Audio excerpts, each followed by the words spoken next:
Hey everybody, happy Thursday. We made it through another Thursday. And I was wanting to discuss a couple things that I'm seeing with my autoimmune patients. There are some things that are happening that people have really off on their blood work, and they don't realize that that's causing a really, really big problem. I really want you guys to understand what's going on with basic parts of blood work that are really happening that people really don't realize are happening. So one thing that can happen is we can have, you can really have bad issues going on with your blood work that you don't really realize are creating a big problem for you. So, like, for example, I have a patient right now who has so much inflammation happening, and we're trying to figure out why, right? So, there's other things happening where I have a patient who is really having an issue with iron anemia, and that's been really flaring up her autoimmunity. So, things that you want to consider, because this is why I really like all of you to get a big, wide amount of blood work going on so that you can really look at your blood work and see what's happening, right? So, I want you to consider getting tons of blood work. Like, let's really look at your iron. Let's look at your protein. Let's look at your inflammation. I want you to look at your thyroid function. I want you to think about doing other autoimmune markers, because if you have one autoimmune condition, you can tend to develop a second autoimmune condition or a third. So we want to be really mindful about what is happening in the blood work. The blood work is the most important thing that we could be running because it really tells us where we are. And we want to make sure that we're in optimal ranges on your blood work. So your blood work really should be optimal all the way up and down. Like, if you have blood work, like, I really kind of take 25% off of each edge on the blood work so that you're kind of nicely middle ranged. If you're saying, oh, my blood work's fine, and you're 1 point away from it being off, it's not really normal, right? We want to make sure that we're doing lots of things to make sure that the blood work is as normal as we can get it to be. So I don't know if you, what all of you guys are doing as far as running your blood work. Carmen's popping in. Hi, Carmen. Carmen says my ANI was at 1 in 320 for over half a year, but then it went down to 1 in 80. That means that you're improving. Yes. Now, I'm curious if your symptoms, if you have symptoms that are going along with this that would say, hey, I feel better too. So ANA can be interesting, where I can have a patient though that's 1 in 80 that seems kind of low, and their symptoms are really severe. So it's like there's low level of maybe joint destruction, but it's really painful. So Carmen, probably symptoms are the same, but you are probably improving because your attack is coming down. So I want you to think about other things that you're doing that might be bringing your numbers down. Have you changed any food triggers? Are you sleeping better? Are you taking vitamin D? Are you, like, what are the things that you're doing? You're dialing something down. So if you have the same symptoms, then we might want to think about a different strategy to handle your symptoms. Like, I don't know if your symptoms are like joint pain or inflammation or fatigue or something. You might want to think about, adding some liquid turmeric, adding some liquid glutathione, making sure that your vitamin D is up above 50, 70, 80, 90, things like that. So things to think about. Something that happened today with a patient of mine is we were getting really confused about why she was so exhausted and why her autoimmune markers just keep going up, up, up. And she can't think and she can't focus, and she's really struggling. I found that her iron levels are so low. So we want to think about, you have these red cells, and red cells deliver oxygen to your whole body, your brain and your arms and your legs and your toes and your kidneys, everything, right? Now, those red cells, think of them like they're Amazon delivery trucks, and they need to be full of oxygen and iron and B12 and glucose, and they're delivering food They're delivering stuff to your tissues, right? And if you don't have enough iron and you don't have enough B12, your delivery trucks are more empty than they should be. Okay. You have a lot of delivery trucks going out, but they're not full. So we really want to work on iron. If iron is a problem, iron is such a big problem. So, and it really makes the body not feel good, makes you really exhausted. This is a good question. Ferritin levels are at 4. How can you bring them up? So things I want to think about, I want you to think about eating more meat in the day. And meat is not just beef, but I want you to think about chicken. I want you to think about fish, about shrimp, pork. Anything that is meat-based is going to have iron in it. And I want to make sure that you have that through the day, consistently through the day, because that's going to deliver a lot of really good absorbable iron to your body. That will be helpful. Something else you could think about, it depends on, I'm not sure what your iron levels are. I'm not sure if you have that number, and I'm not sure what your hemoglobin number is. Iron's complicated. So if your ferritin is low, we don't just jump on iron, because what if your iron's higher and your ferritin's low? We have to really kind of take a look at that. Okay, no changes. Carmen was just saying no changes, just less sun exposure due to the season. Okay, so your ANA markers are getting better. So I would say let's build on that, right? I would say making sure you're taking, I would take 5,000 IUs of vitamin D every day. I would see if you have food triggers like gluten and dairy, something like that, to see if we can get some of your symptoms to go down, right? So, but yeah, you are really doing better. So, I mean, I know you might not be feeling better, but like things are looking different in your immune system. So we'll take it, right? As a step in the right direction, right? Does D3, I hate how always low in bone pain. Okay. Does that mean that you take D3 and it gives you bone pain? Or if you are low in D3, you get bone pain? Because that's a big thing. So yeah, let's make sure you get plenty of D. And if you have a hard time absorbing D, you can get a liquid D. Liquid D is a lot easier to absorb than the capsule D. Someone says, do you recommend getting pregnant with H. pylori? Did antibiotics once, did not work, working with a functional doctor. It won't be a problem if you get pregnant and you still have some H. pylori. Nope, not a problem. That's not something that, it's not like this scary communicable disease or something like that. It can take a while to get rid of H. pylori. That's okay. Just keep working at it. It should disappear at some point. Yeah. Ferritin is 31. Vitamin D is 82. Okay. That's fine. Ferritin, if you are a woman and you have had periods for a long period of time, it's that our iron gets low. Our ferritin gets low. Ferritin is stored iron. Okay. So that's what that is. So you want to make sure that you know that that's what that is. So we're going to continue to eat higher iron foods, which are meats. If you can eat them, not just beef, chicken, fish, shrimp, all of it has iron in it. So let's make sure that you have protein through the day. Can you tell me about CRMO in children? CRMO, that's not popping on my head on what that is. Can you tell me what that is? Because I'm having a hard time coming up with that one. Write it out for me so I know. I'm not on my, let me minimize this so I can actually use another window and I can check for you. CRMO. So that can be, there's so many little acronyms. CRMO, let's take a look at that and see what that is. So chronic recurrent multifocal osteomyelitis. Oh my goodness. Okay. Yeah, that's a really painful one. How is she doing? I hope she's doing okay. It's not cancer. It's not an infection. It's an autoinflammatory bone condition, right? So lots of deep aching in the bone, lots of stuff going on with the inflammatory pathways. It can kind of overlap with like psoriasis, IBD, ankylosing spondylitis spectrum. So we want to think about watching her like CRP or her ESR.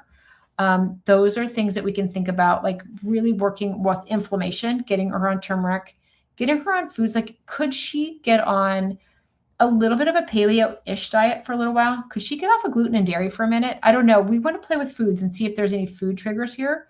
I would think about getting her on a good level of vitamin D. And I would also put her on a good level of turmeric to see if we can get some of the inflammation down. That might be helpful. This next part, Heather says RA and hemochromatosis here. Okay. Are you donating some blood for your hemochromatosis? Because that's high iron, right? You're a big absorber of iron. So we want to think about making sure that you don't continue to have high iron and maybe go donate some blood. And maybe you have to do that on the regular, right? Because you want to make sure your iron is like not above, say, 150, 160, right? So keep an eyeball on that, because too much iron can be really inflammatory. It can cause strokes and heart disease and things like that. So you want to be really careful. So RA has a lot of food triggers. You tend to have triggers with gluten and dairy potentially, sometimes nightshades, sometimes lectins, which are peas and like peanuts and lentils and things like that. So you might want to do a little food elimination diet and just kind of see like what's triggering you, because that's a big deal, right? Okay, Carmen, my antiphospholipid antibodies are at high rates still, but ANA is the only one that went down. Okay. Hey, we're going to take that as a little bit of a win. I want you to, so you're probably you have antiphospholipid antibodies. Are you clotting?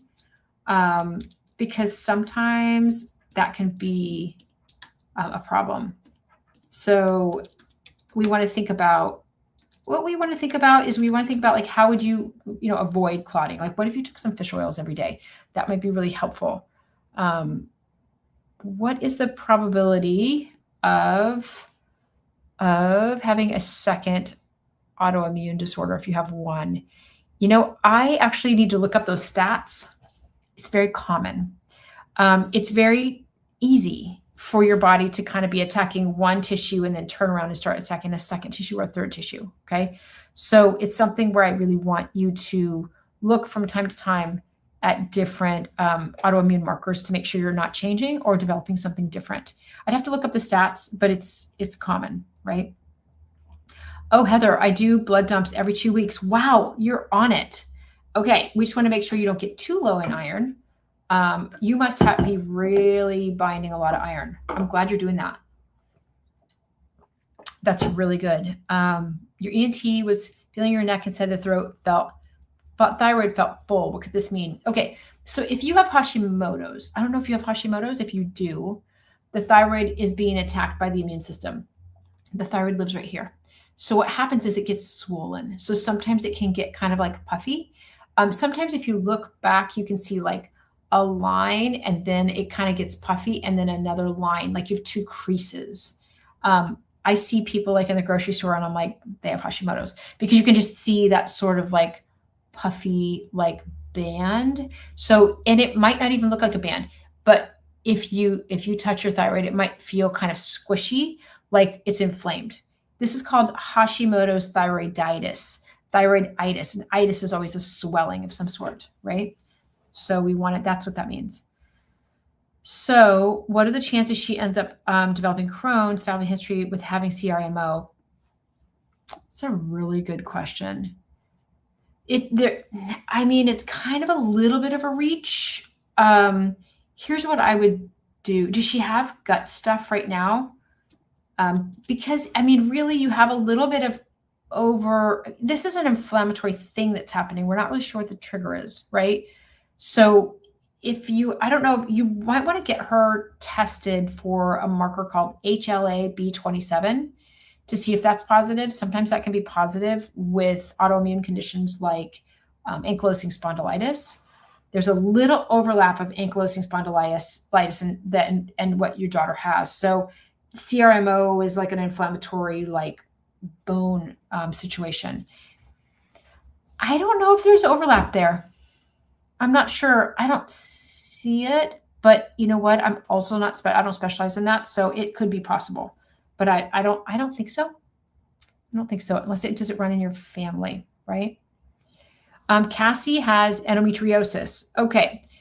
Endometriosis is really tricky. They do believe that endometriosis is autoimmune. So we need to think about autoimmunity. So I want you to think about doing a bunch of labs, making sure you're not anemic, making sure you have your vitamin D is above 60. I want you to really dig into food. I wouldn't mind you getting on like an autoimmune paleo diet for a short while, just to actually see if that, maybe for a cycle or two, to see if you really feel a little bit different. That would be super helpful. So, I mean, it follows all the autoimmune principles. You might feel better if you take some glutathione. You might do that, and that might help. So 2 years ago, D-dimer was 700, now 900, blood clots ruled out. What can be causing this? Okay, interesting. I mean, D-dimer is saying that there's a lot of inflammation happening. There's clotting. And we're thinking like, what's driving this, right? If your body's actively like breaking down blood clots, and that's kind of what comes off of it. We want to think about pulmonary embolisms. We want to think about deep vein thrombosis, like things like that.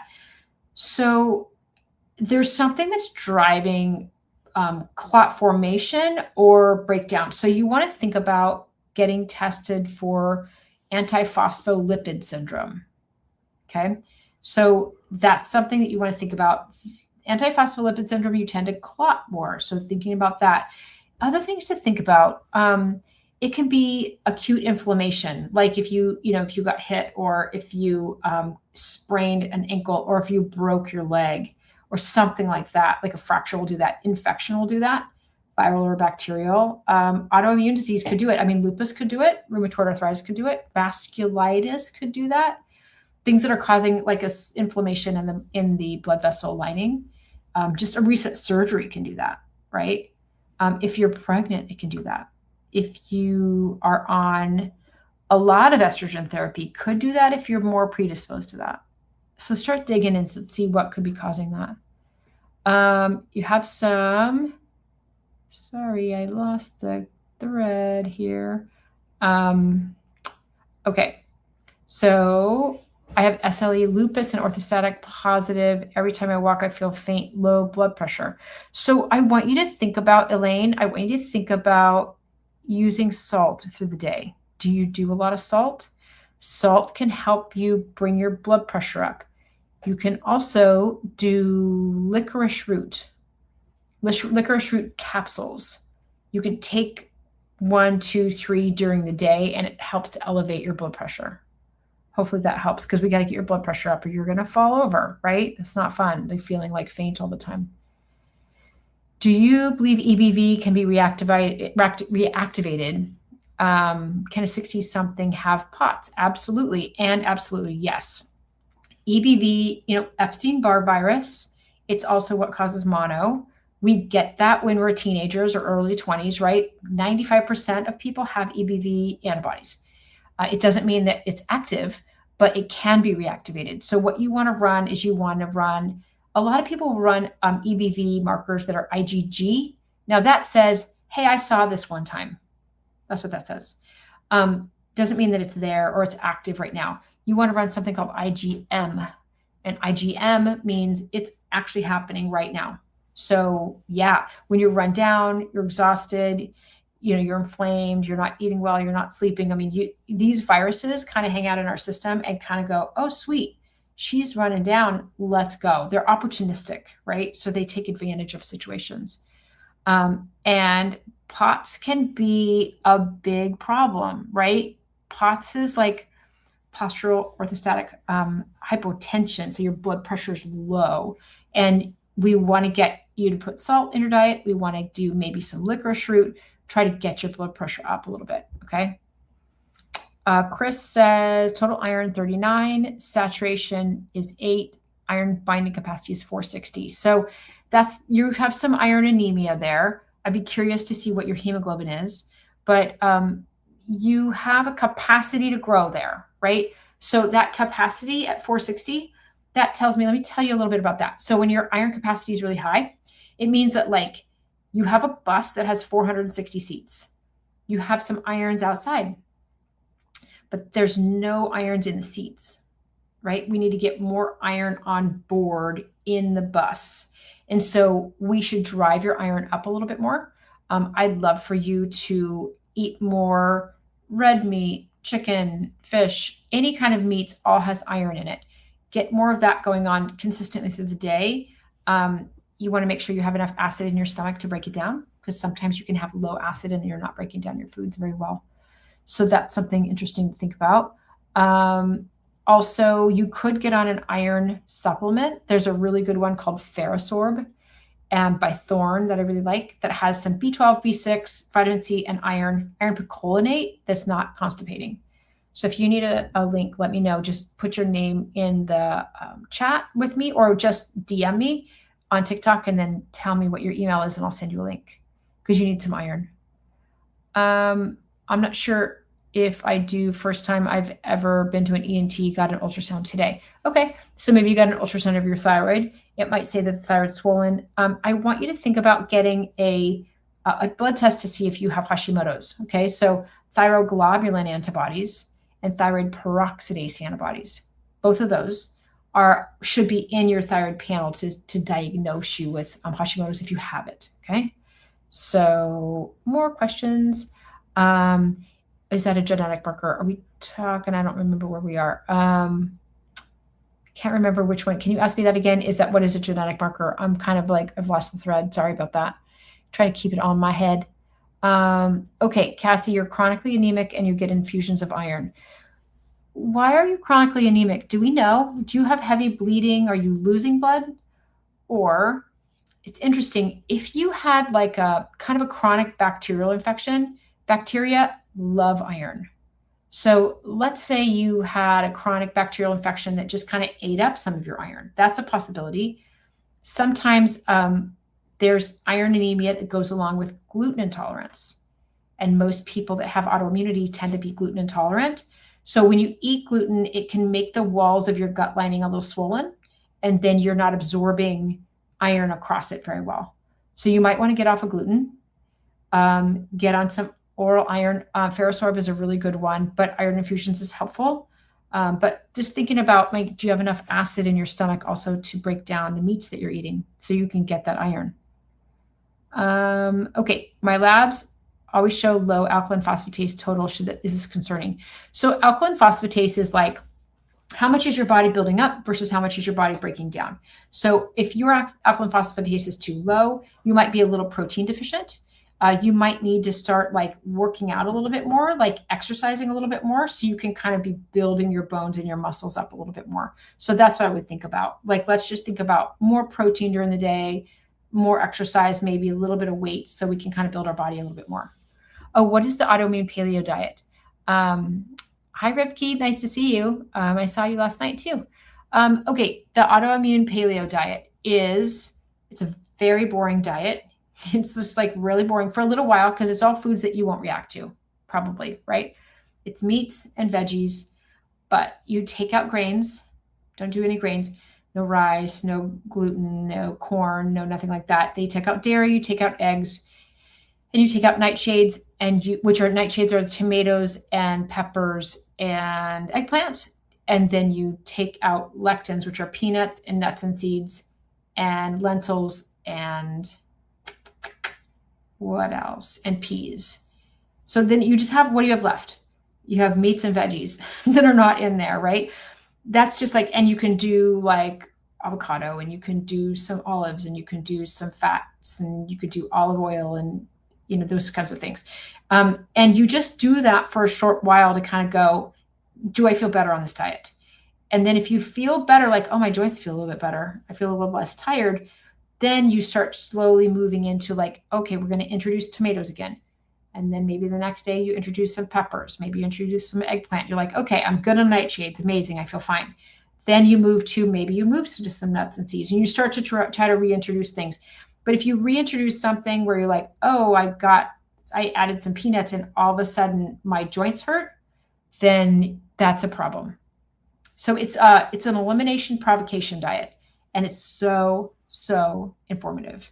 So if you did that, you just know, we just could learn a whole lot. Okay.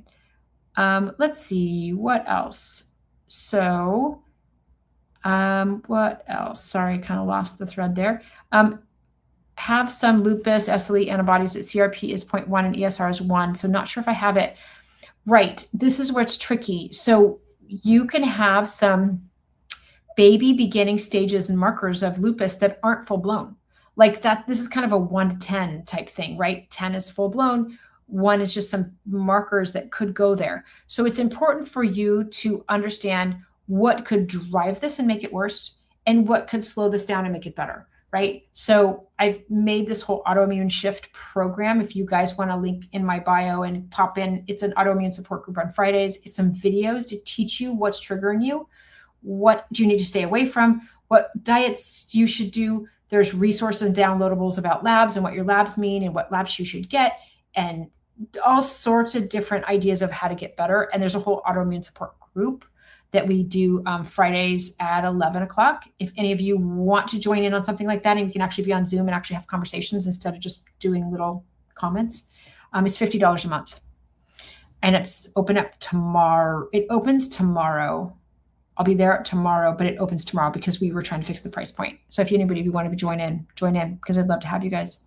So you're in the baby stages of possibly developing lupus. It doesn't mean you're going to. I would certainly get off of gluten and dairy. I would get on vitamin D. I would take some glutathione, figure out what some food triggers are if you have this. So yeah, and you know, I had an illness 5 months ago that could be triggering you. This could be driven by a virus, right? It might not be a permanent marker for you. It might be just like a baby marker that kind of came up and it might go away. You can have markers that change. You can have markers that come in and leave. You can have markers that get super high, and as you get a little better, the markers start to drop. So the immune system is pretty complex. We're just trying to follow the thread of like, where are you, right? And give you some choices on like what to do next. So you might use some support to try to figure out how to not get a full-blown anything, right? Okay, Elaine, great. Yeah, I'd love for you to try that. See if you feel better. What do you take for restless legs? I want you to consider iron. If your iron is low, I want you to take a look at iron. Iron can be a big deal. The other thing that can be is if you have, okay, so in our microbiome in our gut, we have good guys, we have bad guys. Now, the bad guys, let's say the bad guys overgrow, okay? The bad guys, these guys actually like iron a whole lot, and they can eat a lot of your iron. They can make you bloated. They can make you feel really distended after you eat meals, or really gassy or something like that. Those guys actually messing up your microbiome and making it more inflammatory with the bad guys can drive restless leg too. So you might want to think about, like, at some point it'd be good for you to maybe do a GI map test. That's a test, it's a stool test, and tells you who's good in there, who's bad in there, how did you digest your food, how's the inflammation in there. Like it tells you if you have overgrowth, we can strategize how to kill it. So that's not hard to do. It's easy for me to send you a link if you need something like that. Let me know if you need some support. But also, if your iron is low, I need you to like get your iron up, because that really helps with restless legs. Epstein-Barr. Okay. Yep. So Epstein-Barr it's a virus, and it causes mononucleosis. You get like the swollen lymph nodes, and you're so tired. They call it the sleeping sickness, because you sleep for weeks because you're so exhausted, and then eventually you get over it. And your immune system like puts that virus into dormancy. It puts it in the corner. And then when you get run down, some people who are a little susceptible, it can come up and reactivate. Now, Stanford came out with a study, I think a few months ago, that is saying, we think that Epstein-Barr virus is actually driving lupus. The people with lupus markers that actively have lupus, they have a lot of Epstein-Barr activity in their immune cells. So that's a clue, right? I mean, viruses are big triggers for us. COVID, the flu, Epstein-Barr. So that's what that is. So most people have had it. If you get tested for it and it's an IgG test, it's not that interesting. IgG is, yep, you had it a long time ago. IgM says to me it's active and we want to bring it down. So what about elevated calcium? Okay, elevated calcium in your bloodstream. We want to think about hyperparathyroidism. We want to be careful about your parathyroid. So, okay, so you have your thyroid, okay, it's right here, and you have 2 and 2 little parathyroids on the sides. They're responsible for regulating calcium.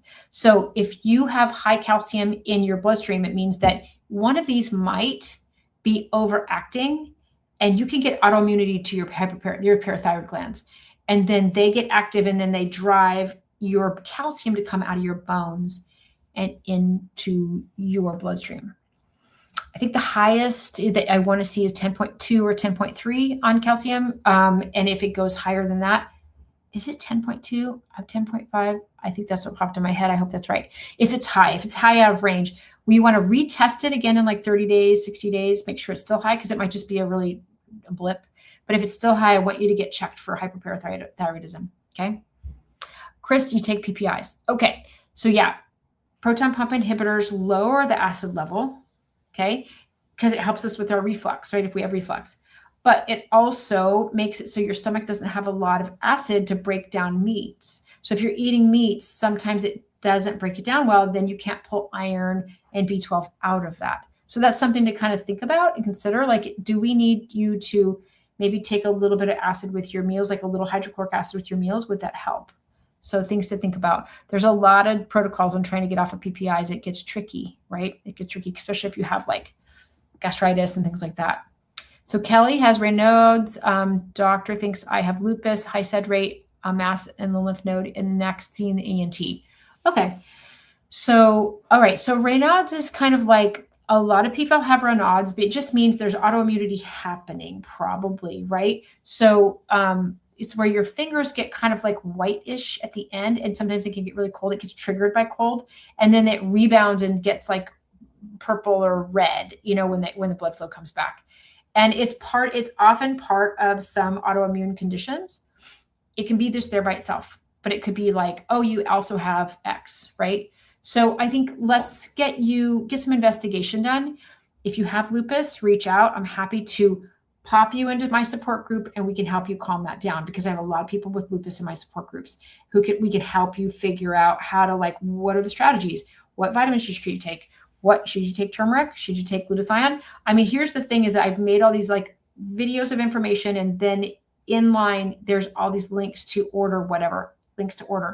And anybody's in my group, we do a 25% discount overall on all the supplements. So it's get the right supplements, get the right quality, get them less expensive, get some guidance. This is what I've built. It's taken me about 18 months to build it, and I love it, and it's amazing. So I hope you guys want to come over and check it out. Chris, does anemia have anything to do with a positive ANA speckled 1 in 160 probably?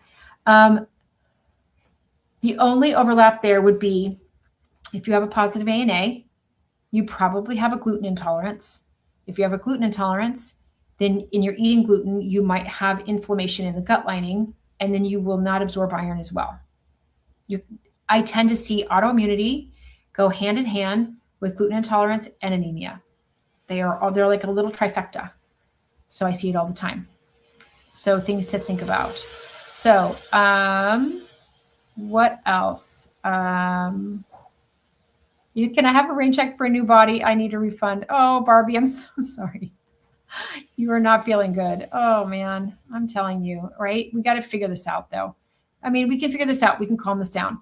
I have a lot of people with crazy stuff in my groups, and we all strategize how to calm it down. And it just seems like everyone's feeling better, right? It feels better to have some support. It feels better to have some direction, so you don't feel like you're just wandering by yourself. Because listen, your doctor doesn't know the functional medicine stuff to try to support you with the autoimmunity, nor do they have the time to talk to you about it, right? Someone has an ANA 1 in 40, speckled and homogeneous, fatigue, dry eye, itchy back, tingling in the legs and feet.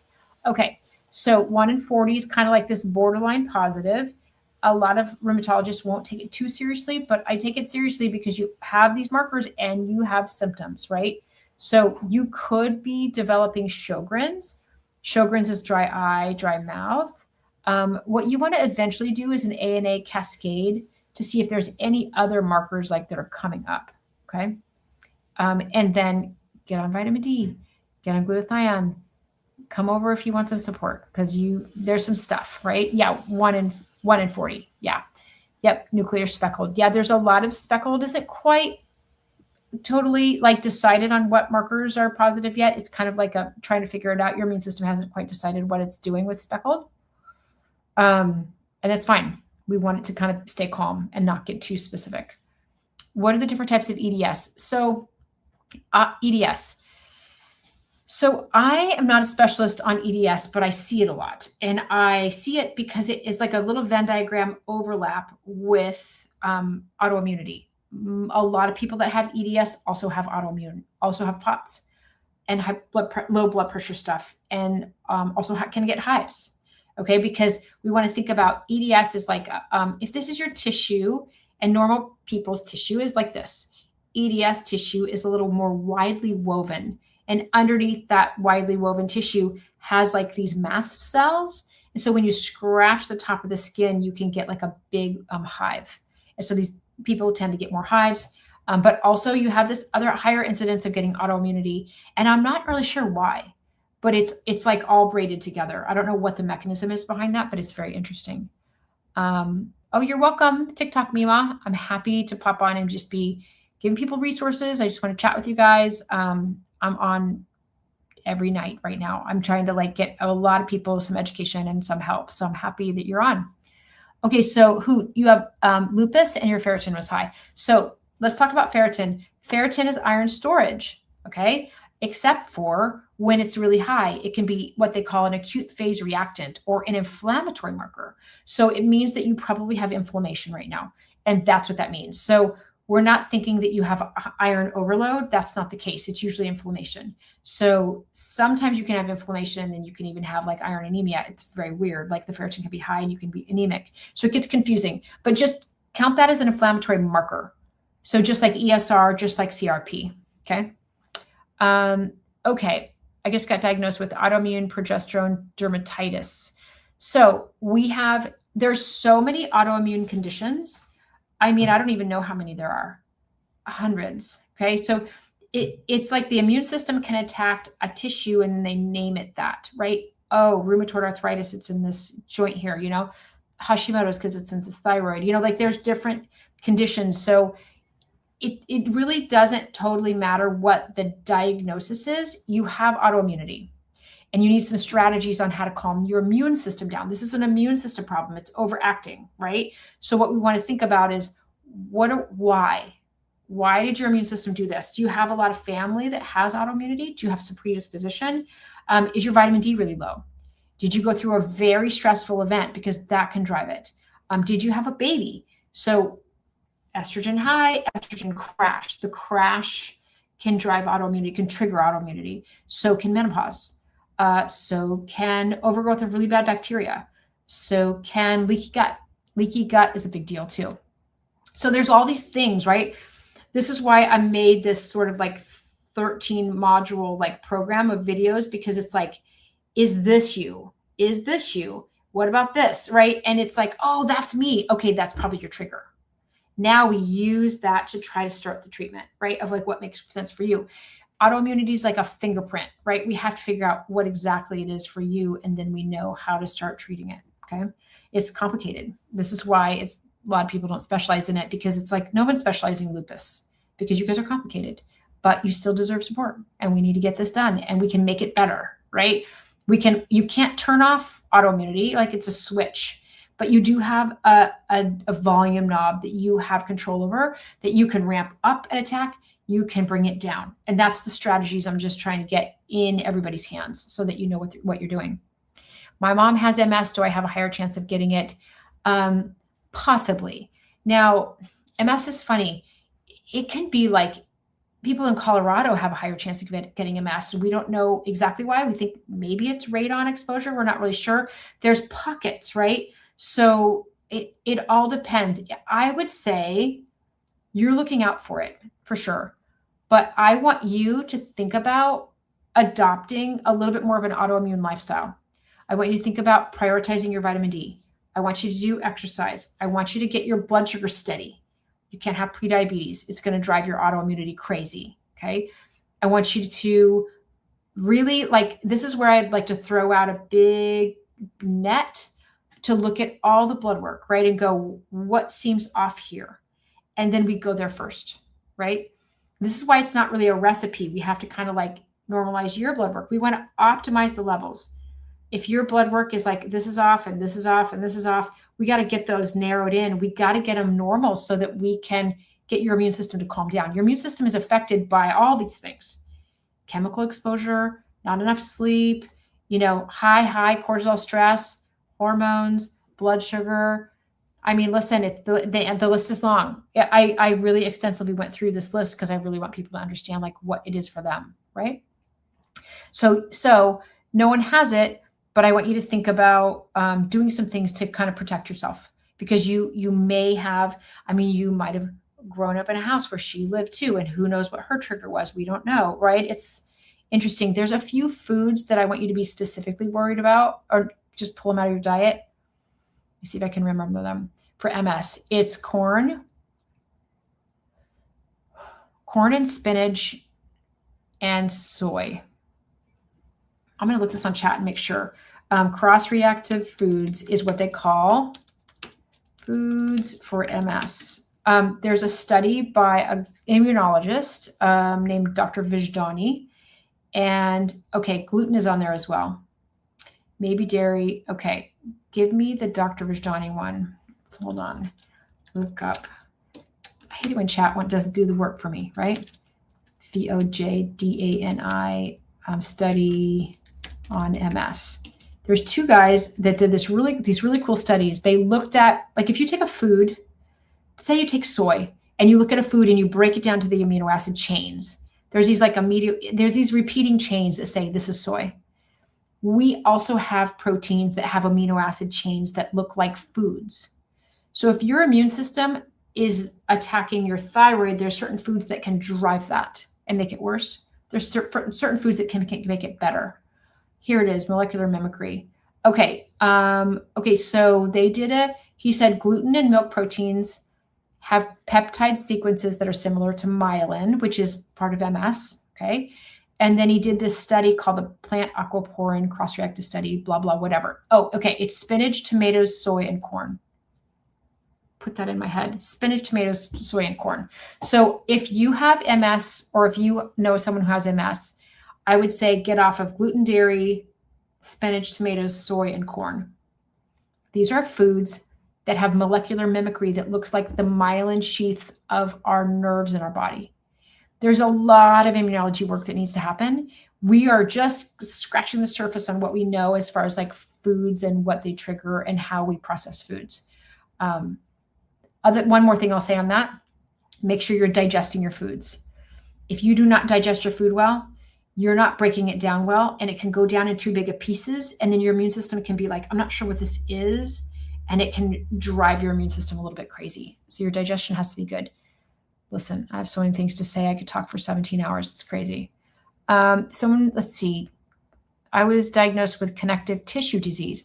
Okay, so that's just, there's sort of this like undifferentiated connective tissue syndrome that you can get, that where you're like your joints are bothering you, your tissues are bothering you, you feel sore, you don't feel good. Yeah, it is autoimmune. Okay, so we need to think about calming down your immune system and why it's triggered, what we're going to do to calm it down. Is your cortisol too high? Is your vitamin D too low? Are you reacting to certain foods, right? These are things we need to sort out, okay? So this is the process that we have to go through, like a journey of discovery. What can we discover? What are the things we should even consider, right? This is why I'm trying to bring enlightenment to everybody here on TikTok, going, listen, you guys, you have to pay attention to these things. These things are driving your autoimmunity. What if dairy is driving your autoimmunity and you're just eating it every day? This is what I want you to know, right? Okay, currently pregnant. Do you recommend I take a choline supplement? Yeah, you can take a choline supplement. It's good for the baby's brain, but it's also, you can get it in eggs. If you tolerate eggs, okay, you could eat eggs every day and it would be just fine for that baby. So either way, choline's good for you. Chelsea, I lichen planus, they ordered an ANA and it came back positive 1 in 40 cytoplasmic. Okay, cytoplasmic is kind of, cytoplasmic is a funny one. It hasn't really decided what it's doing yet. It's like it hasn't grown up yet. So it means that like it's kind of like attacking the nucleus of the cell. Now it could link toward lots of things. So we don't know yet. It could be what they call primary biliary cholangitis, which is like the bile duct with your gallbladder. It could be the liver. It could be muscle things. You don't have a very high number. So I'm wondering if you have symptoms. At 1 in 40, you might be like, I don't know, I just have this little marker that's sitting there, and it might sit there for the rest of your life and it might not do anything and you might never get symptoms. But if you did start getting symptoms, then we would start taking you seriously that you might have an autoimmune thing. So you want to kind of like, I just watch it. Make sure you're watching it from time to time. Like maybe once a year, run those markers. Okay, myasthenia gravis. Just got out of the hospital with an exacerbation. Any suggestions? Okay, so this is where the nerves were affected, right? The immune system affected some nerves, and the nerves like aren't working at their best. So you have some weakness and you have some like, it's really frustrating situation. I would put you on a glutathione supplement, a liquid trisomal glutathione from Apex. If you want to message me, I'm happy to send you a link. Just give me your email and your name and I can do that. It's going to calm your immune system down. Glutathione protects the tissues, protects the cells. It calms your immune system down. Okay. It's a lever that we use. We also do vitamin D. I want you to be on 5,000 IUs of vitamin D every day. I want you to think about getting on a paleo-ish diet. I want you to kind of like, what if you just like dump dairy and gluten and see how you feel? How you feel. But also get on glutathione and vitamin D. Okay, that will help. What else? Okay, my rheumatoid factor is greater than 200 and my rheumatologist says it's nothing since the CCP is negative. Oh my God, isn't that frustrating? Only RF. So you have something autoimmune happening. You do. It's no other thing. It can be an inflammation marker.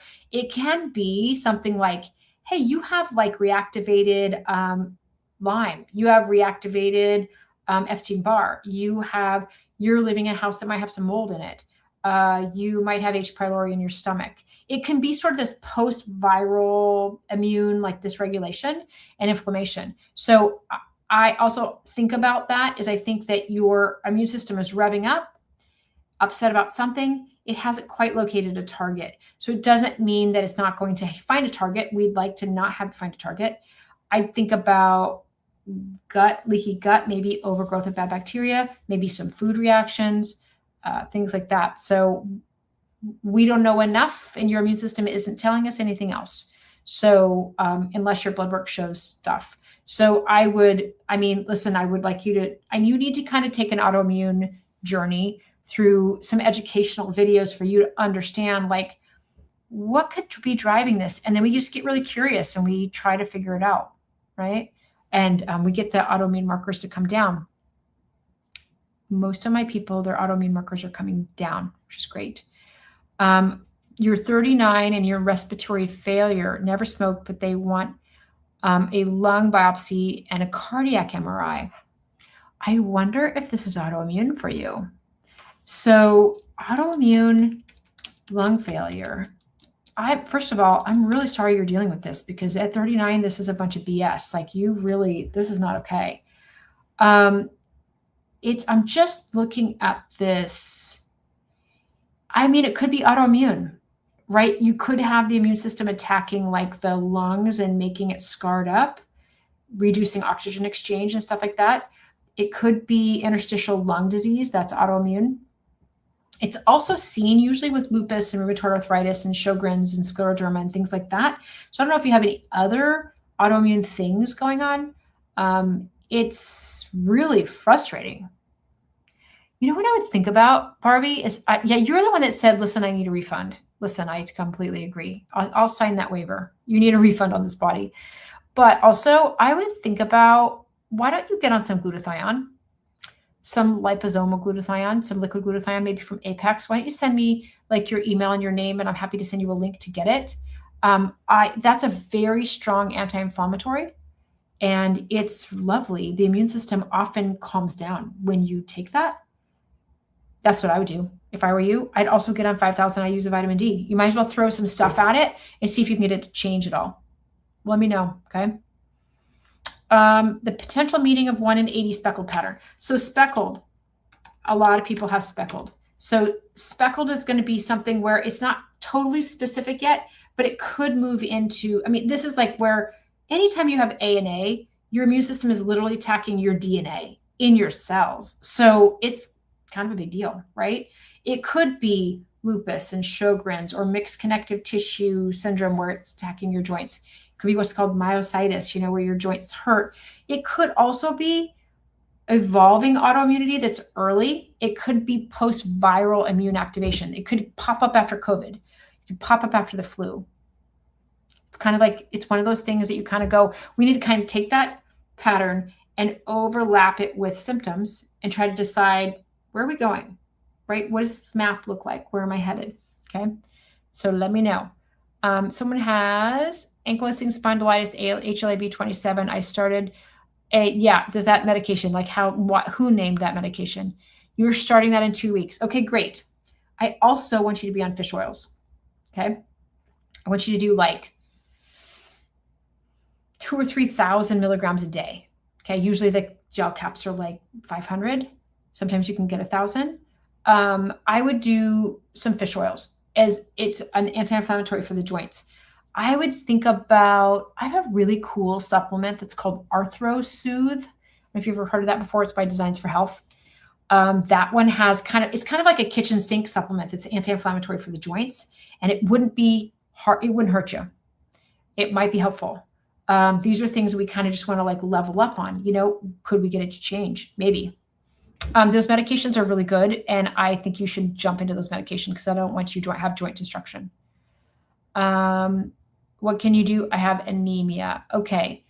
I'm trying to remember what your other comment was. If you have anemia, I want you to eat more meats with your meals. Really, like literally every meal. Chicken, fish, beef, turkey, I don't care. Pork, doesn't matter. It all has iron in it. We need more iron. If you're iron anemic, right? You can take a supplement called Ferrosorb.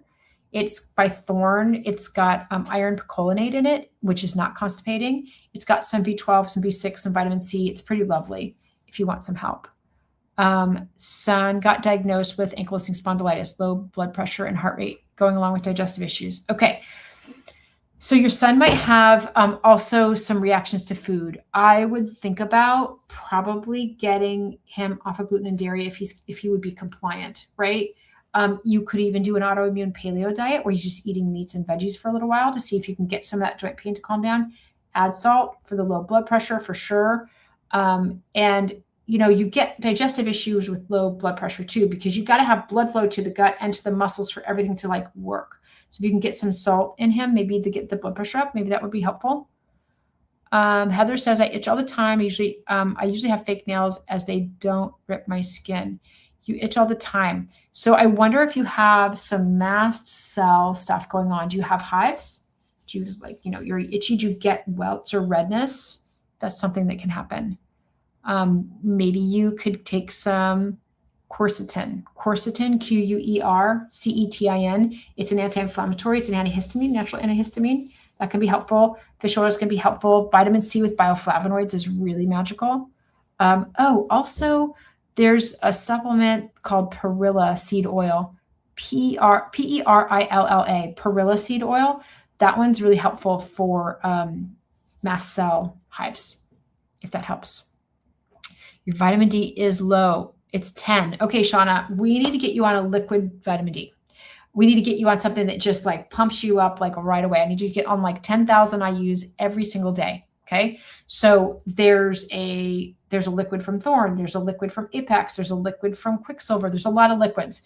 If you want me to send you a link, tell me, I'll send you a link. If you have a good supplement store near you, say I need a liquid D and I want you to take 10,000 IUs every day.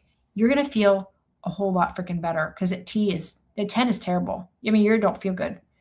Do you believe COVID may have caused and triggered autoimmune? Oh my gosh, did it ever? Oh, it just really, really did. Like this is why I'm specializing on autoimmunity, because from 2020, it's like all I'm seeing. I'm like, listen, I guess this is what I do now. This is where I live because I have an autoimmune marker. So does my daughter. So I'm really passionate about it, but also it's just in front of me every single day. So I'm having these conversations every day. So yes, it did drive it. The vaccine drove some people and COVID itself drove some people. No one was spared, right? It's really a nightmare. You have cyclical rashes and anaphylaxis in the luteal phase. Okay. So we need to think about, what do we need to think about? You have too high of IgE. What would we do about that, bringing your Igs down? I would think about Gosh, do you also have eosinophilic esophagitis, like EOE, where your throat closes a little bit when you swallow? I wonder what your food triggers are. Have you been to an allergist to see if you have been tested for any food triggers? This might be a real true blue allergy that you're dealing with that only like kind of comes up when, sometimes this comes up when people exercise too. They bring this up. It turns into anaphylaxis. Yeah, I'd be curious about that and if you have any issues with that. Oh, I'm Stacy. Come on over, my friend. Hey, come tomorrow. I'm trying to get my person that works on my website to fix it. It's going to be fixed shortly. Message me if you want to be part of my group, because it was originally like $179 and we were going to do $50 a month. I'm just do $50 a month forever, like how as long you want to be in there. There's no upfront cost, but I have to fix my portal. It's in my link tree. So if you want to send me a message and say, hey, I want to work with you, great. You can be in my group. You can watch all the videos. We can brainstorm things. There's downloadables. There's lots of resources in there. And there's lots of people we all talk on a Zoom on Fridays at 11 Pacific. If you want to work with me individually, there is a link for that as well. If you want to send me, it's in my link tree in my bio. Just pop in there. There's some stuff. I'd be happy to help you. Your rashes started in 2020. Oh, COVID, probably COVID, right? Mm-hmm. Okay. Leanne says electrolytes tanked when I was hospitalized and my parathyroid was high. Stumping the docs sounds like you might have autoimmunity to your parathyroid, but also, you know what's interesting about electrolytes? So you've got your kidneys, right? And then you've got these little adrenal glands on the top. And these guys on the top, it's like a little top hat for your little kidneys. So those guys are responsible for releasing cortisol and adrenaline, but they also work with the kidneys to regulate your electrolytes. So let's say your electrolytes are always low. You might have some autoimmunity toward your adrenal glands. It happens. So, and then your cortisol can be really tanked too, and you can be really exhausted. Yeah, JFK had Addison's disease, which was like there's a little bronzing of the skin you can get, and electrolytes are really off and the adrenals are really off. But sometimes they are not looking for that. So just thinking, I mean, who knows? Telling you what's in my head. Okay, after I got COVID in 2021, my health decline, didn't feel like myself. Okay, so COVID came along, got really aggressive, overwhelmed us. Whatever other bacteria or viruses that were in our body at that time had a really great window of opportunity, and they overgrew. Now, this is why people had like COVID and then pneumonia, or COVID and then a sinus infection, or, like all of a sudden your immune system is like, I'm so overwhelmed, I'm only managing COVID. And then something else got crazy. And then you have overgrowth and you have bloating you never had because bacteria got to overgrow. It gave them an opportunity to really get going. So that's what can kind of tend to happen. So we might need to kind of take a look at what I would do is I would just run a ton of blood work on you and kind of normalize and optimize all your blood work and just figure it out.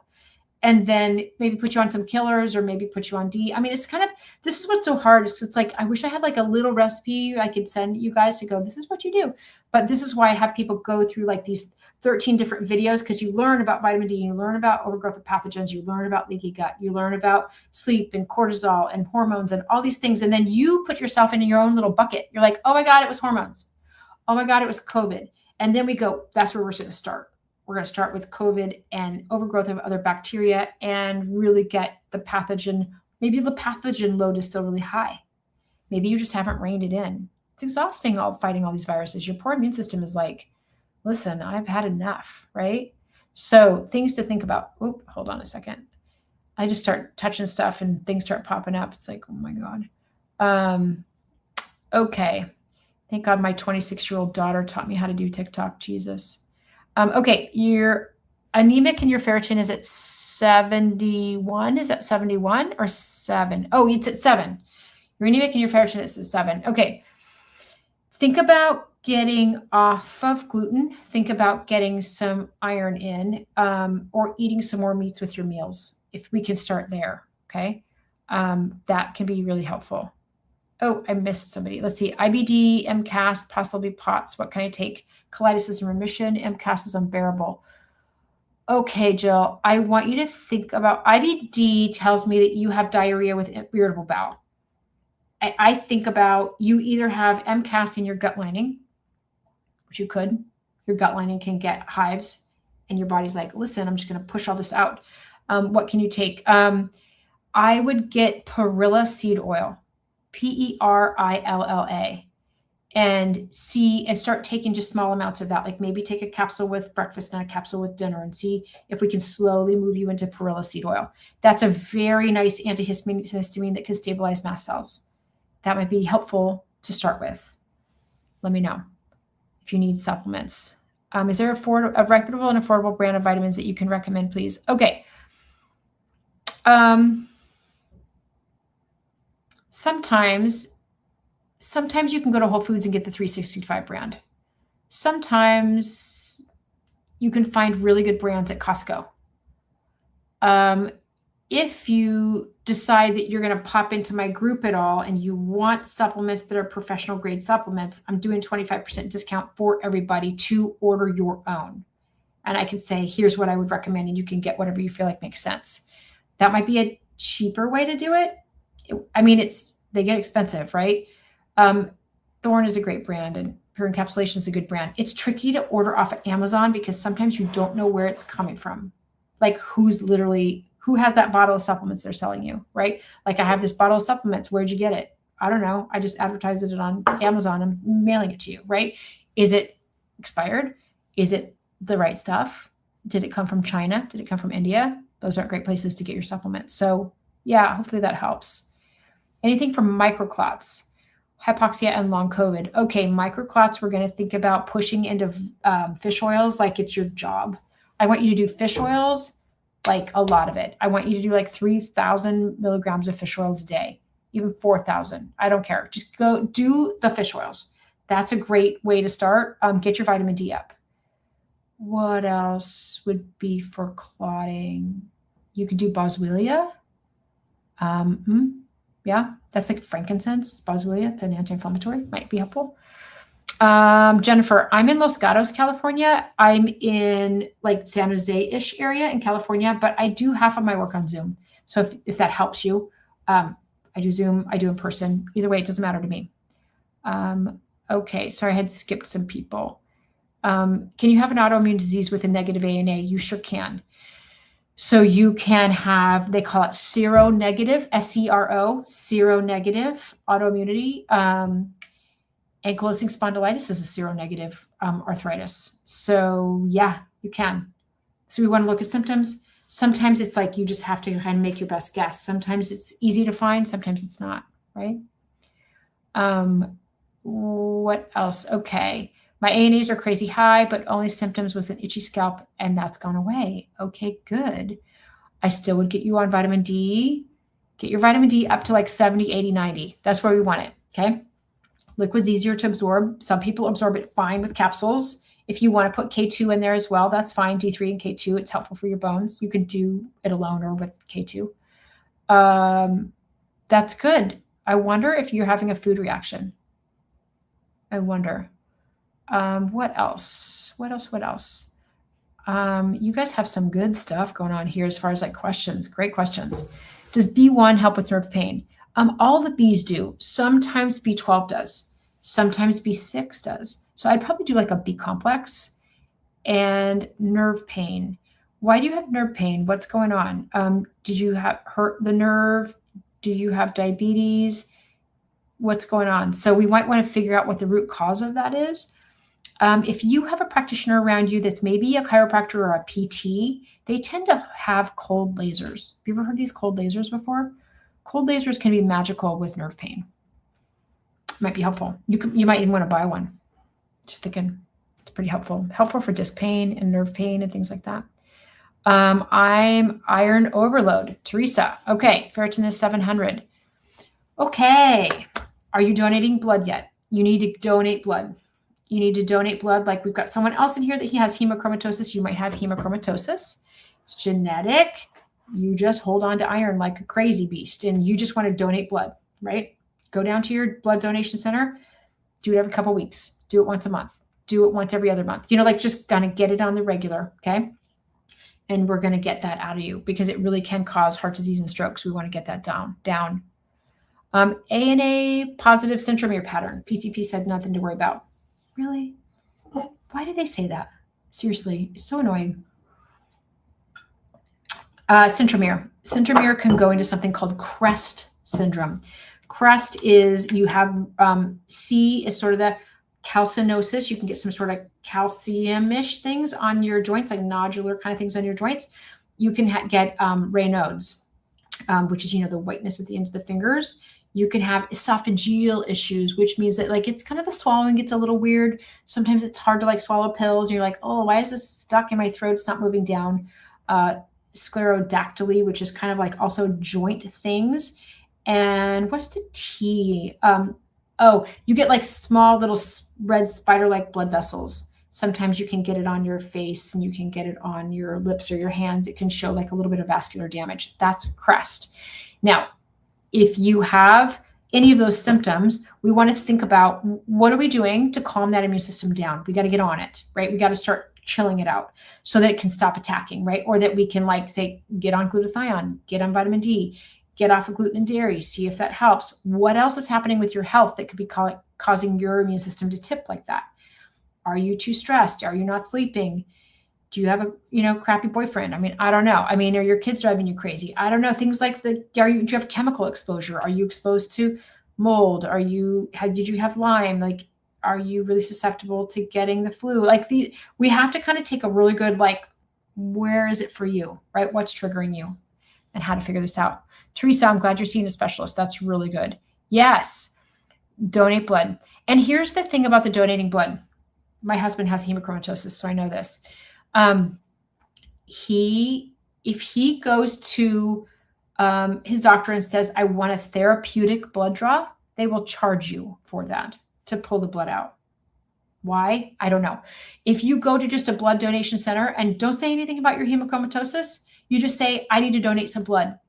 Amazing. They're thrilled that you're there. You pull it out. It's amazing blood. It's full of iron. Incredible. Great donation blood. Just go there and just donate. Don't say anything about your hemochromatosis. Your hemochromatosis is not a condition you have to be it's not a condition you're going to give somebody. It's just too much iron in your blood. Most people need iron in the blood. That would be gold for some of the, you should give your blood to some of these people in this thread that are anemic, right? Okay. Can vitamin D of 27 cause me to feel bad all the time? Absolutely. Absolutely. It can cause depression. It causes anxiety. It can cause you to feel not motivated. You don't feel good. You feel tired. So let's get your vitamin D up. I want it to be 70, 80, 90. Okay. Nori has about 5% of smell left. Okay. Yes. So you want to get a couple of different essential oils. And I want you just to be smelling on one side, smelling on the other side, and just stimulate those pathways because you can develop new pathways. It's called neuroplasticity. You're going to build new pathways into your nose and up into your brain. Okay. And I do order lab work. Yes. I can do, if you have PPO health insurance, I usually email a Quest lab form, but a lot of people have high deductibles or they don't have great insurance coverage or they have Kaiser or something like that, and they can't get those labs run well. I'll send you a link through something called Rupa. It's cash labs through Quest. It's pretty inexpensive. I run most labs for under $200 or less. Depends on what we're running. So yes, your symptoms started in 2021 too. Yeah, lots of things to know, right? This is why I get on. There's so much stuff you need to know. I'm really happy you guys popped on. Other reasons for low cortisol. Are you exhausted? Are you wiped out? Are you tired? Have you not been sleeping well? Sometimes you're just literally you've had a toddler or something, or your teenagers are exhausting you and you're not sleeping and your cortisol can be really low. You can take a supplement called Adrenostim. It's a cream you can rub on. It helps to get your adrenal glands to fire up some cortisol. You can take adaptogen herbs. Ginkgo, not ginkgo. What am I thinking? Rhodiola, holy basil, eleuthero root, ginseng. That's the word, ginseng. All of those are adaptogen herbs, and it helps get your cortisol up. Hopefully that helps. Okay, baby diagnosed with classic CAH. Just got genetics back, negative genetics is congenital adrenal hyperplasia. So, okay, so it's an adrenal disorder. It's not autoimmune. Okay, cortisol is going to be low. Aldosterone's low. Yeah, you're going to have to be like talking with an endocrinologist to help you figure this out, because you can get salt. They can lose too much salt, right? The blood pressure can be really low, and you might have to be on a couple medications to manage that. Glad you know. It can make them kind of dehydrated and have poor feeding. So, but it's not, doesn't tend to be autoimmune. That's a curious one. I wonder why. Hopefully you have a really good endocrinologist you can work with, because you need some support, right? Let me see what else. Let's see. Do you ever deal with PFAPA? PFP. I haven't heard of it. What is that? You know what? Thank goodness for being able to like look up things, right? What is that? Oh, okay, interesting. That's a recurrent inflammatory syndrome. Pharyngitis, swollen lymph nodes, mouth ulcers. Interesting. I wonder what that is. What is happening? Overstimulation of the immune system. Is it autoimmune? Interesting. I've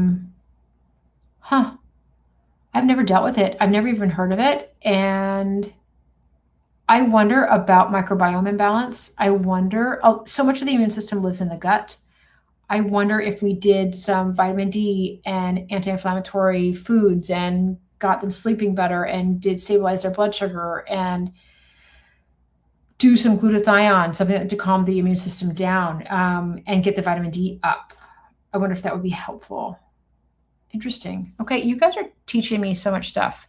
How do you feel about methylated B vitamins? I think they're great unless they make you anxious. So if you are not a good methylator, which a lot of people aren't, methylated Bs are the way to go. If you take these methylated Bs and they make you anxious, you could be like an over methylator, and then that's not a great choice for you. You want to think about like hydroxy B12 or folinic acid, things like that can be helpful. Hydroxychloroquine question is extreme constipation, normal side effect. You know, I have other patients that are dealing with that as well and have had to do some magnesium oxide or do some aloe vera, do some, kind of like keeping the intestines moving that way. And I think that this is kind of an average thing that can happen. Yes, annoying, but true. Okay, so Endo says he wants to keep him on steroids. I think that's fine for a little bit while you sort this out, right? We got to kind of it's kind of a triage thing in the beginning when you have a baby that has that condition that's like a hypoplasia of the adrenal glands, and then you want to kind of move from there.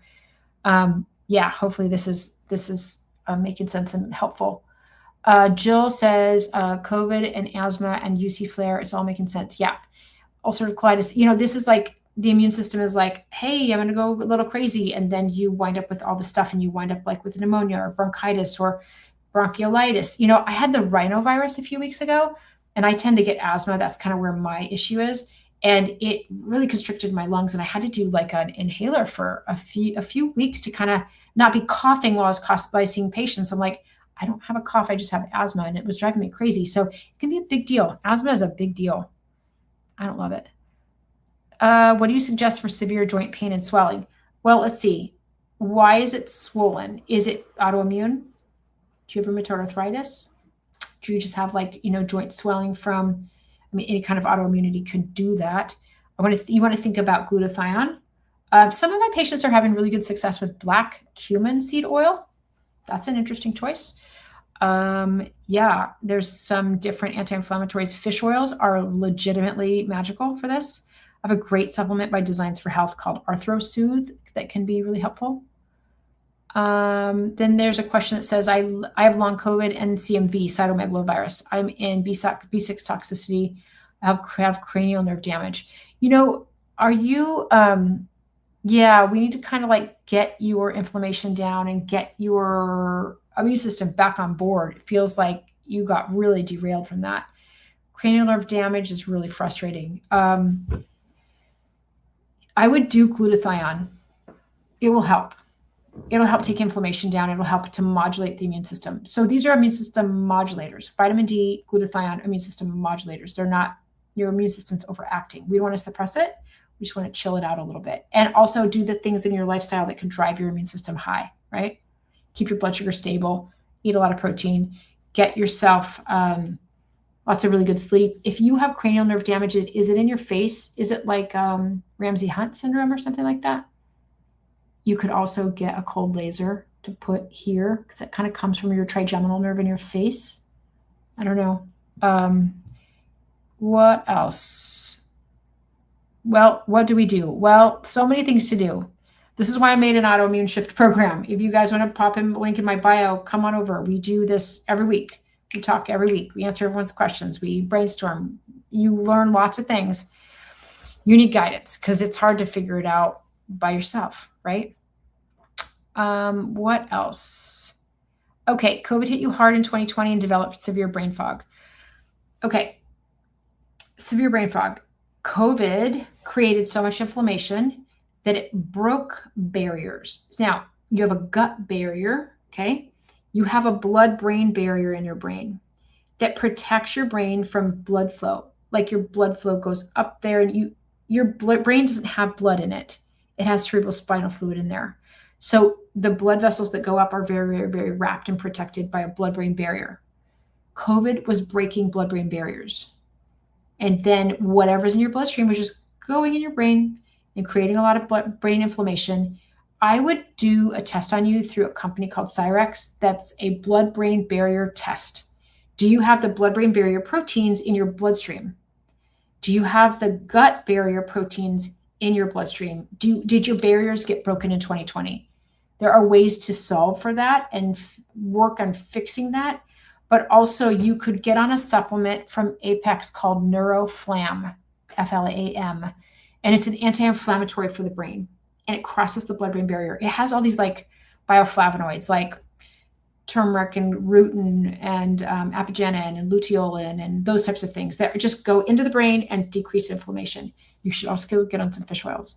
So it's a brain-based damage, right? It hurt something, right?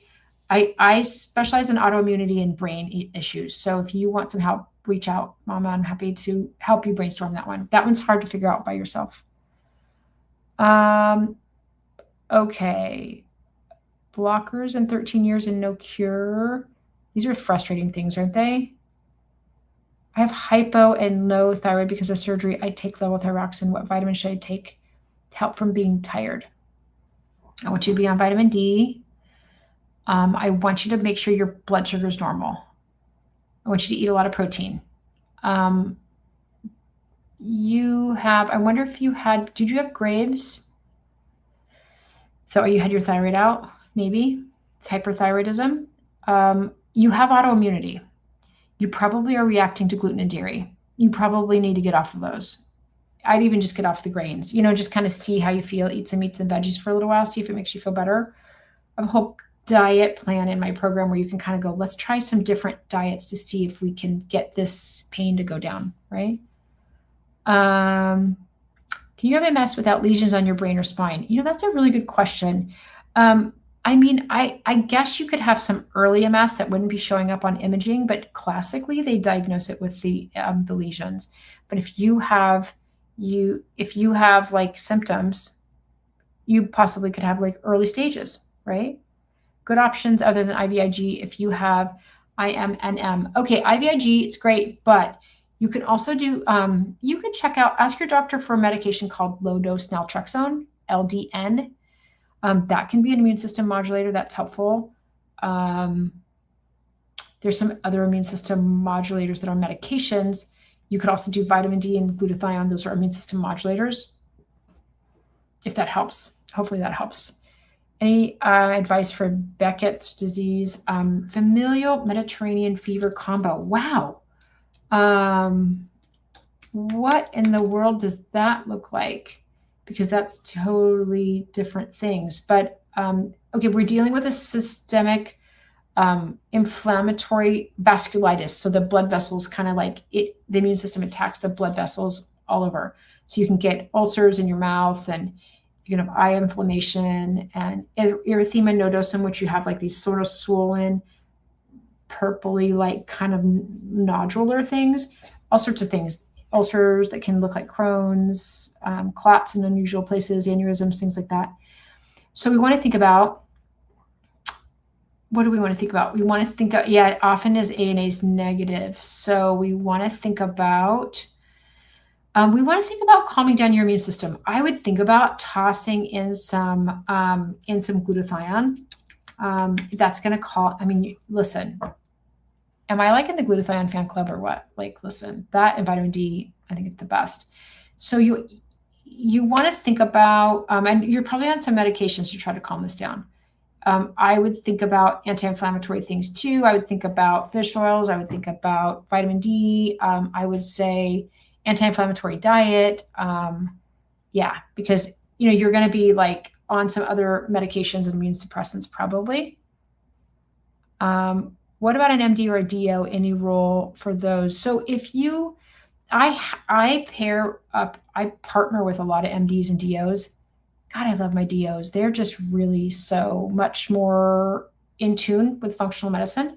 They are great prescribers if we need them. They can run lab work if we need them. I have some good ones that will do surgeries and things like that and do lovely things, but they don't tend to have enough time to spend figuring out this stuff with autoimmunity. They tend to give you a prescription, fine, but also functional medicine, what I'm trying to bring to that is like braiding in some functional medicine strategies so that we can like make everybody even better, right?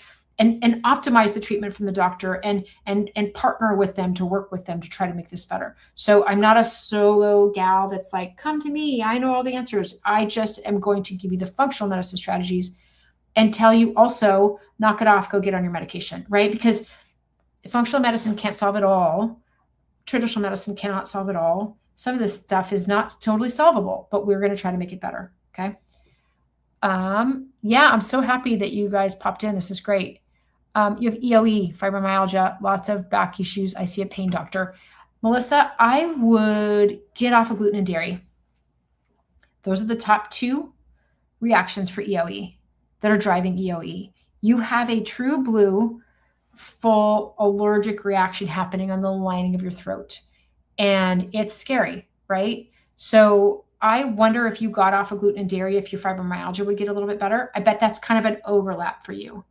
There's a great food intolerance panel I would do through a company called Cyrex, looking at food triggers from gluten and dairy and corn and soy and egg, and just kind of top 40. That would be an interesting test to do on you. But I wonder what you also have, if you have IgE reactions, which are true allergic reactions, right? And another person with hemochromatosis. This is hemochromatosis night, isn't it? I'm close to anemic. Make that make sense. Oh my gosh. Okay. Have you been diagnosed properly with hemochromatosis? Here's what I see. I see people that have iron anemia, and then they have high ferritin. Ferritin is iron stores. That can also be high if you have inflammation and you have autoimmunity. So doctors will see the high ferritin and they'll say, you have hemochromatosis, go do a blood draw. And then you do these blood donations and all of a sudden you become iron anemic. So I don't think you have true hemochromatosis if you're anemic as well. Someone has misdiagnosed you. I think you have high ferritin and I think you have high inflammation. That's what I think. One of my patients in my group, that happened to her too. Not essential oils, no. Kevin, I know, I'm with you, man. We got to keep it in the middle road here. There's too many people that are like, follow me, I'm an Instagram influencer and I know all the things. And then people go there and it's like, take my supplement that I made that I think is magical. And it's like, stop it. This is just like real science. We got to know what we got to know, right? This is like immunology. We got to really figure this out. Like there's some answers out there in the world of functional medicine. We just need to like tell you all the things. So I'm just here to be the mouthpiece to tell you all the things. Is there such a thing as being sensitive to D3K2? I hear this sometimes, and I don't know the answer to it. I actually think that it could be even what is in that capsule or in that liquid. Are you sensitive to that versus the D? Here's what I would get.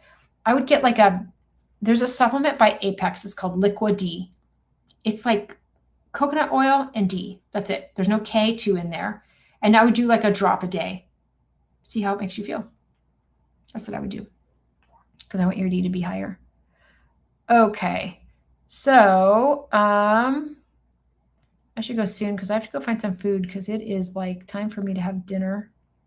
Oh, vitamin D and glutathione for every disorder is what I've learned from functional medicine. You know what? If it's autoimmunity, for sure. But you know what, Kevin? Here's the thing is that what I have found is that everybody has a different trigger. They're coming from a different place, right? If they have prediabetes, we have to start there. I'll put them a blood sugar monitor on them. We'll get them on protein. We'll get them on more veggies. We'll stabilize their blood sugar. That could be a big trigger for people. There's a lot of people with prediabetes. If they have mold exposure, we got to get them out of that, right? If they've had really extreme stress, we got to bring down their cortisol. If they're not sleeping, we got to figure it out, right? Like, how can we get them sleeping? If they don't have any hormones, we might have to give them hormones because that might make the most sense for calming down because estrogen is anti-inflammatory. So yeah, I am in the vitamin D and glutathione fan club though. That is for sure. Vitamin D is low. Can I get vitamin D injections? You can. Maybe that's helpful. Lisa has gallbladder and liver issues. Okay. So, and also hold on. Do I believe in iron infusions, low ferritin for a woman? Yeah. That helps. What else? Gallbladder and liver issues. So is it gallbladder? Is it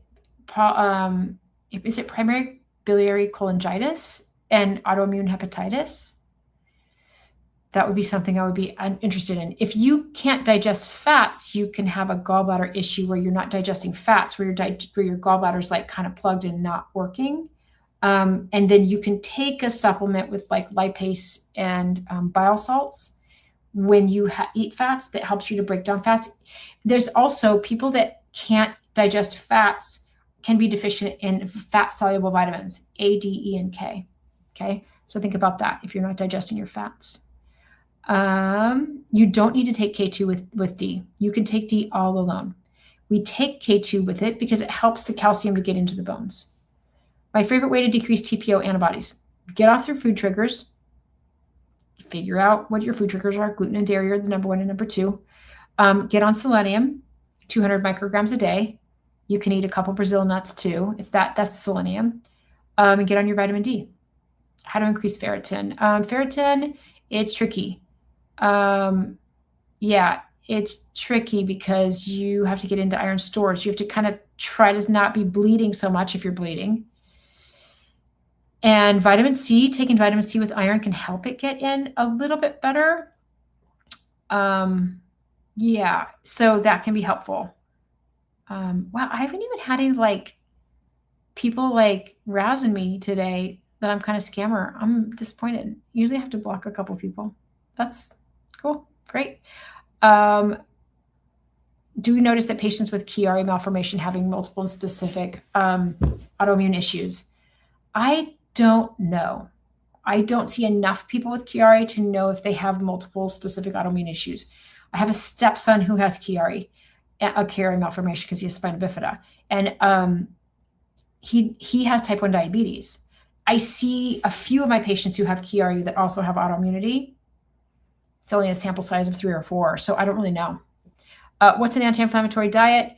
I want you to do, it's really keeping your blood sugar super steady and probably taking carbs and sugars out, eating more proteins, eating more veggies, having more fats, eggs and olives and fats like avocado and things like that, keeping your blood sugar super steady. And it's pretty much a low sugar diet, low carb diet. And if you react to dairy, you'd be getting off of dairy because that might trigger you. I mean, I don't know. Do you eat dairy and you get all congested and phlegmy and gross? I don't know. So yeah, that's kind of an anti-inflammatory diet. Is the food sensitivity test a scam? This is tricky, right? So food sensitivity tests, There's some scammy ones out there. I hate them. There's one I love a lot that's called Cyrex. Cyrex will do cooked foods and raw foods, and they also do IgA and IgG, and they're looking for food reactions. Now, if you had leaky gut, like let's say you had gut inflammation for a long time and the food doesn't really stay in your gut and it kind of seeps into your bloodstream willy-nilly, then you could react to everything under the sun. Or you could say, God, I just eat all that stuff all the time and I'm reacting so much. So I'd say the best gold standard is an elimination provocation diet, and it's free, right? Get on an autoimmune paleo diet, get on chat and go, give me a 7-day meal plan for autoimmune paleo. It's a lot of meats and veggies. Okay. And then reintroduce foods one at a time. It's free. It's amazing. And it works. So I'd say I do some food sensitivity tests, but I don't rely on them all the time. And I work with a lot of people on Zoom in other states. And so I don't really want them to spend a bunch of money on food sensitivity tests. I just want them to get off of foods and really try to do a provocation test to see if it helps. Okay. Okay. What type of vitamin C do you recommend? Anything vitamin C with bioflavonoids, something that's maybe a little bit better than ascorbic acid is fine. Got diagnosed with POTS and they have really bad digestive issues. Can they be connected? Absolutely. You're probably you're shunting blood flow from your gut out into your arms and legs and then back into your gut. You have some sort of you need the better blood pressure to keep the blood where you want it to be, limbs and your gut at the same time. So add a little bit of salt to help with your blood pressure. Add a little bit of licorice root. That helps get your blood pressure up. And guys, I got a boogie because I have to go order some food. I'm going to get tacos for my family because I'm it's 8:20 at night and I always get home late because I've been hanging out with you guys. So, but this has been really fun. So I will be back tomorrow. When will I be back tomorrow? I'll be back tomorrow, probably about noonish Pacific Standard Time. I hope you guys pop back on. I'm going to be on here. I've committed to doing lives for 90 days in a row. So I'm on, I'm hanging out. Can't wait to chat with you. If you guys need more resources, pop on my link in my bio. It has, it's just a link tree and you can, how to contact me. And there's a thing on there called Essential Labs for everybody. If you want to download the Essential Labs, if you want to join my autoimmune shift group, come on over. We'd love to have you. And it's great to see you guys. And we'll talk so soon. Okay. See you tomorrow.